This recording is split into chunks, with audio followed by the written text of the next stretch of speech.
Bonjour à vous, on se retrouve aujourd'hui pour une nouvelle vidéo. On va parler liner et c'est un liner qui va pouvoir être pour pas mal de types de paupières et qui sera un gros plus pour les paupières tombantes, figurez-vous. Donc chaque paupière peut le réaliser.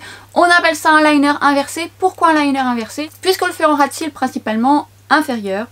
Du coup, ça va être bien pour les personnes, comme je disais, qui ont les paupières tombantes, puisque souvent on n'a pas beaucoup de place sur la paupière mobile, ce qui fait qu'on va pouvoir un petit peu contrer la chose en faisant ce type de liner, évidemment sur tout type de paupières. Ce qui est bien aussi pour ce liner inversé, c'est qu'on peut donner l'illusion d'un œil plus étiré, ça peut peut-être potentiellement vous aider. Je vous ai réalisé sur Instagram, et je sais que vous êtes nombreuses ou nombreux à pas me suivre sur Instagram, donc je ne veux pas vous laisser de côté, donc je vous donne cet exemple qui j'espère vous aidera dans votre quotidien. Et encore une fois, c'est une construction de make-up que vous allez pouvoir adapter selon vos envies, puisque là je suis partie sur quelque chose entre guillemets plus facilement portable avec pas mal de types de looks toujours. Si vous avez vu ma vidéo précédente ou pré-précédente où je vous montre un smoky simple et rapide, assez facile, que vous pouvez également adapter, et bien c'est un peu dans cette dynamique que je veux faire ces vidéos. Une construction de make-up que vous adaptez selon vos envies, selon ce que vous avez à la maison. En attendant, la construction sera utile pour tout type de paupières. Vous allez voir avec quelques petites clés, je suis sûre que vous allez y arriver. Et ça commence maintenant. Je vous avais réalisé à peu près ce type de make-up sur Instagram avec d'autres produits. Si jamais vous ne l'avez pas vu et que vous me suivez sur Instagram, je vous y invite. On est sur la même construction, mais j'avais utilisé des produits différents. Donc comme quoi, vous voyez, avec des produits différents, on arrive quand même à peu près au même résultat. Ça dépend de ce que vous aimez. Je mets une base puisque j'ai une paupière grasse et une paupière tombante. Et en plus de ça, je vais mettre un fard et du coup, je veux qu'il tienne. Vous pouvez utiliser un fard marron de votre choix dans une palette neutre ou un bronzer. Et moi cette fois-ci, je vais prendre un bronzer de chez Nabla. Et c'est très utile un bronzer, mais vous pouvez très bien prendre le fard de votre choix. Sachant toutefois que l'idéal est quand même d'avoir un fard mat. Ce qui va permettre de structurer votre regard. Alors, comme je vous expliquais dans le smoky, l'idée de faire une transition c'est quoi? C'est de travailler dans son creux de paupière ou de travailler au-dessus de son pli de paupière lorsqu'on a une paupière tombante. Ça donne l'illusion d'un œil beaucoup plus grand et ça structure finalement, ça donne un peu plus de dynamique et ça fait un petit raccord avec le ras de cils qu'on va faire ensuite. Donc l'idée c'est de travailler dans le creux ou de travailler un peu plus au-dessus lorsqu'on a une paupière tombante, puisque ça vous permet d'avoir vos repères. D'ailleurs, n'hésitez pas à aller voir ma vidéo dédiée sur les paupières tombantes, auquel cas vous ne l'avez pas vue. Donc j'estompe avec mon bronzer qui est mat, qui va bien aider justement pour la suite. Mais vous pouvez prendre un bronzer un peu plus clair, ça dépend de votre carnation, ou un peu plus foncé. Cette transition est utile pour beaucoup de types de make-up. C'est un bon repère ça, et notamment pour le smoky dont je vous ai parlé dans ma vidéo précédente. Une fois que vous avez structuré, on va passer au fard de votre choix. Et alors tiens, bizarrement, qu'est-ce que je sors? Vous prenez celui que vous voulez, mais je ressors le Moonstone et puis c'est tendance du moment puisque nous sommes dans les fêtes. Normalement je vous posterai ça au moment des fêtes. Et qu'est-ce que je fais? Eh bien je vais le mettre sur ma paupière mobile. Alors évidemment vous pouvez mettre un fard lumineux, un fard mat de votre choix, un fard de couleur, ce que vous souhaitez. Moi je voulais créer une petite lumière et puis vous pouvez très bien mettre un fard moins lumineux. Donc à vous de voir, mais ce fard je l'aime énormément, je l'aime d'amour, je ne cesse de vous en parler, je le dis tout le temps, mais si vous n'avez pas encore dans votre collection, qu'attendez-vous? En plus mon code passe sur Look Fantastique, sur ce fard de Bobbi Brown. J'en mets un petit peu au coin interne.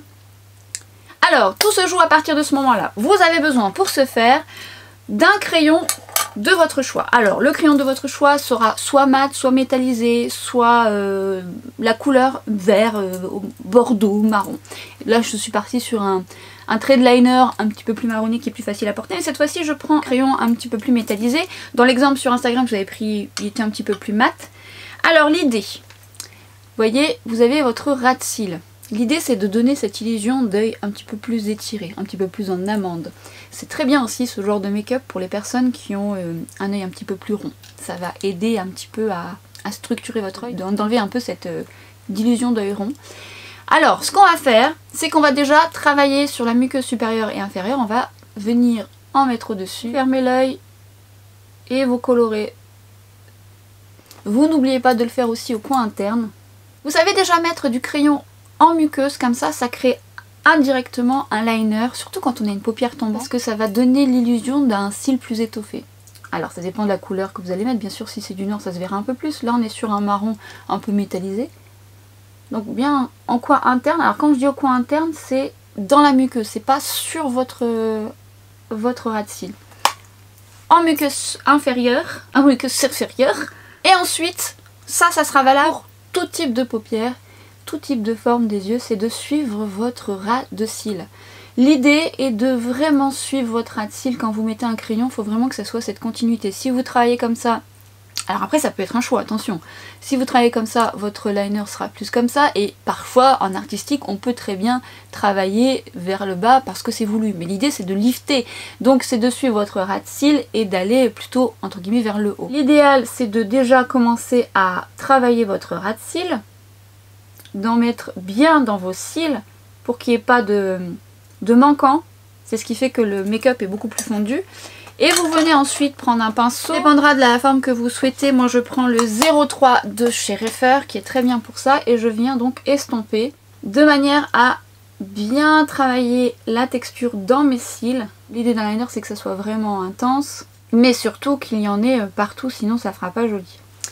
Je suis restée sur la forme de mon œil. Alors pour vous aider, une fois que vous arrivez là, vous ne rajoutez pas de matière, ça va vous aider juste. Vous étirez un petit peu légèrement, ce qui fait que votre crayon va s'estomper un petit peu vers l'extérieur et indirectement, votre ligne, votre repère va se créer.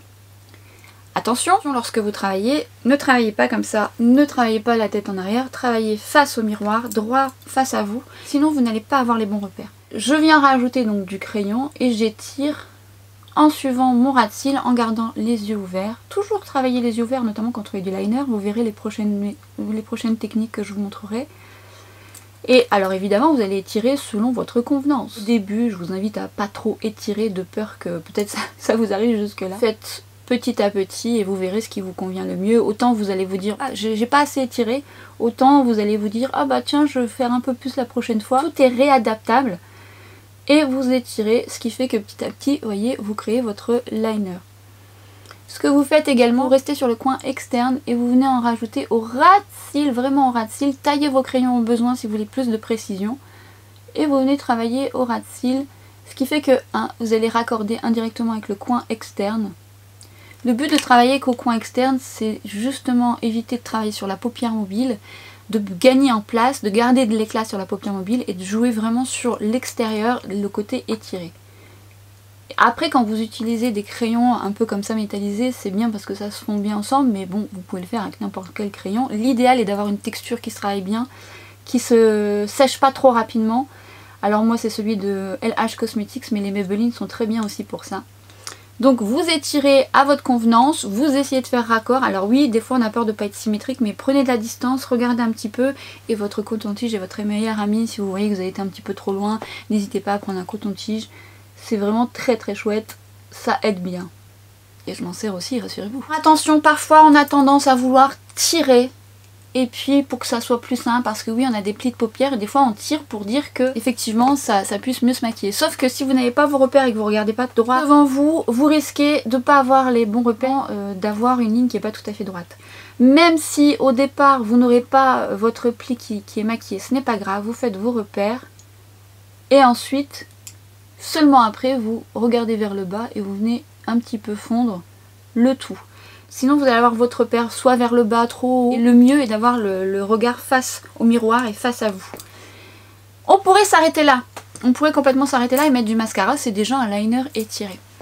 Mais si vous souhaitez faire un liner un petit peu plus œil de biche, je vous invite à travailler le coin interne. Alors comme je vous ai dit, on a travaillé la muqueuse interne. Ce qu'on va faire, c'est qu'on va venir faire comme un V. Je vous invite à tailler votre crayon pour que ce soit plus précis ou d'utiliser un pinceau très fin, type, alors celui de Refer le 29 est très très bien parce qu'il est très très très fin, et de venir travailler au pinceau pour qu'il y ait plus de précision, ça aide pas mal. Sinon s'il n'est pas bien taillé, vous n'allez pas bien travailler votre V et ça sera trop grossi. Le taille-crayon est votre ami, et moi celui que je préfère c'est celui de LH, c'est un des meilleurs taille-crayons que j'ai pu tester et j'en ai testé pas mal d'ailleurs. Il a bien, voilà, il écrase pas les mines, il les abîme pas, donc c'est top pour ça.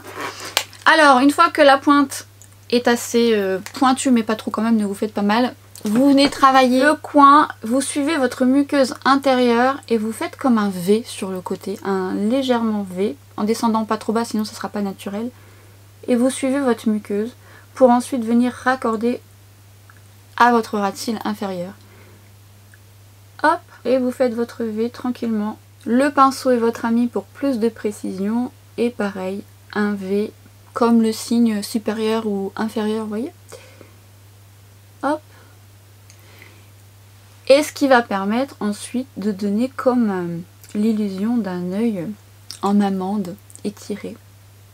Et vous raccordez.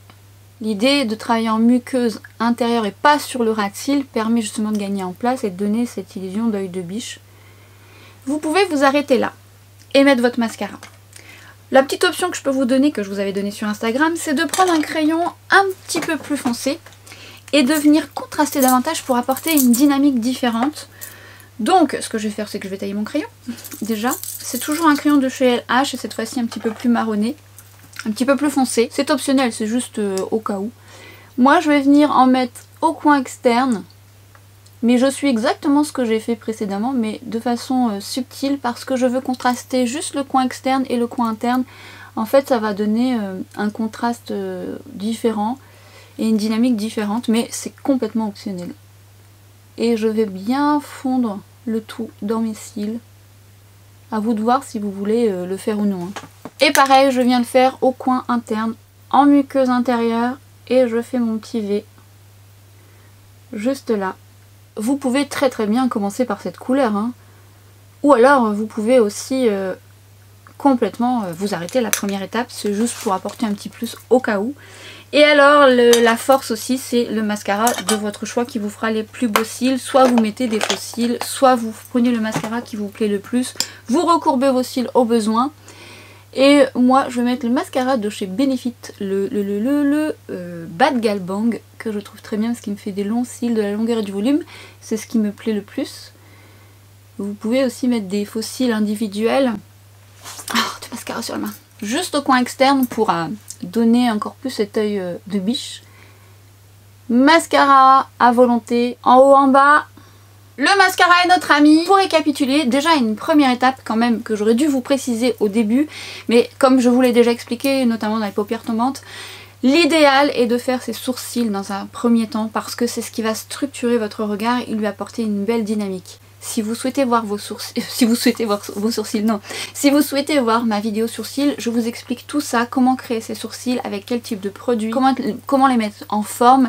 C'est vraiment ce qui structure votre regard, ça va être un gros plus pour ce qui va suivre ensuite.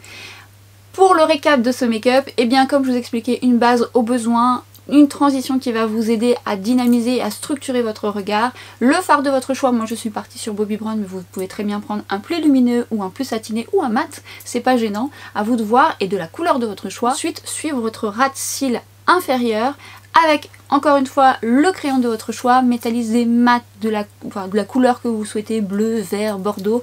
Moi souvent c'est une construction que j'aime faire, notamment parce que j'ai les paupières tombantes, je trouve que ça m'ouvre le regard.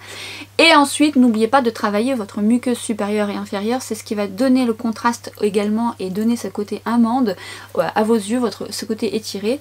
Optionnel, soit vous étirez vers l'extérieur et vous le faites également au coin interne, ce qui va vous donner ce Foxy Eyes. À vous de voir, c'est selon votre convenance. C'est une construction qui sera adaptée pour tous, qui sera très chouette également pour les paupières tombantes. Parce que ça va beaucoup vous aider et j'espère que ce tuto très rapide va vous aider. J'en ferai beaucoup d'autres couleurs, mais d'autres façons de travailler votre liner, parce que sachez qu'il y a beaucoup de façons de travailler son liner et peut-être même vous faire des exemples comme ça, comme je viens de faire ici. Si ça vous convient, n'hésitez pas à me le dire en commentaire. Si cette vidéo vous a plu, n'hésitez pas à la liker et partagez-moi vos impressions si vous aimez faire ce type de construction, si vous l'avez déjà fait, si c'est quelque chose qui vous plaît. En attendant, nous on se retrouve très vite pour des prochains tutos, que ce soit axé sur les yeux ou sur le total look. N'hésitez pas à me dire ce que vous avez envie de voir en ce moment, si j'ai le temps de vous réaliser ça avant cette fin d'année. Et moi je vous dis à très vite sur Instagram, sur TikTok, et à très bientôt pour une prochaine vidéo. Ciao!